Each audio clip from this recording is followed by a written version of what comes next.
It's Monday, August the 5th, 2024. If you haven't heard yet, the Japanese carry trade is unwinding. People borrowed money for cheap with low interest rates in Japan to buy securities,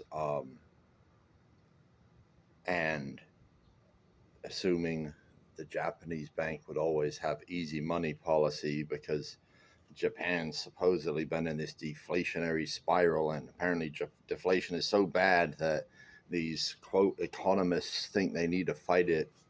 Well, they finally beat it, and the yen was collapsing, and so Japan has now intervened to try to protect its currency.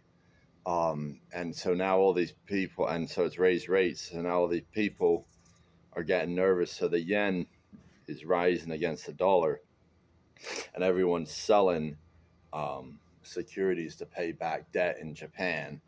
Uh, it's what I guess they would call a deflationary collapse. So the only one who can stop this is the Bank of Japan, by causing hyperinflation, by reversing course and saying we're actually going to let our currency collapse anyway. So they're between a rock and a hard place. I don't believe the U.S. Fed can save U.S. stock market. I believe it's going to keep going down because this carry trade is huge, and nothing's going to stop this selling pressure until the Bank of Japan stops it. The U.S., they can try to prop up the U.S. bond market, and maybe they already are doing that behind closed doors, and maybe that's why we've seen such a rally in bonds. But they won't be able to fucking save the stock market, I don't believe. So I think we're at the end game here.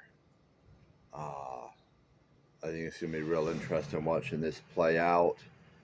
I think the Fed's going to think that they can save the stock market, and they're going to try, and then they're going to fail, because what's going to happen is when the Fed eases, now the yen's going to strengthen even more against the dollar, and now even more the carry trade's going to unwind because more people are going to be nervous about owing future yen. More debts are going to get paid in Japan. And I mean, the Japanese market's selling off too. I think partially because people are selling stock to pay back debt. They're deleveraging in Japan. And partially because now that the yen's stronger, that makes Japanese exports more expensive, and so to foreigners, and so it's gonna hurt their exports.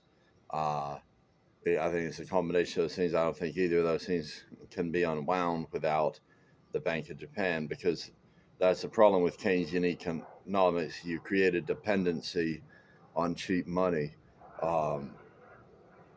And when that money goes away, all these fake bubbles implode. And that's what we're seeing right now. So I wanted to hop on here. I got to go to work, but wanted to update you guys if you're confused about what's going on. I know it's a little intricate right now, but that's essentially what's going on in the financial markets. So I think we're at the end game, and things are reverting to their real value. So if you got real value, I think you can feel confident that it will be preserved. But if you've got value you thought was value, like bank deposits that you thought the government would make good on, I think you're going to be in for some pain. So that's all I got. Goodbye.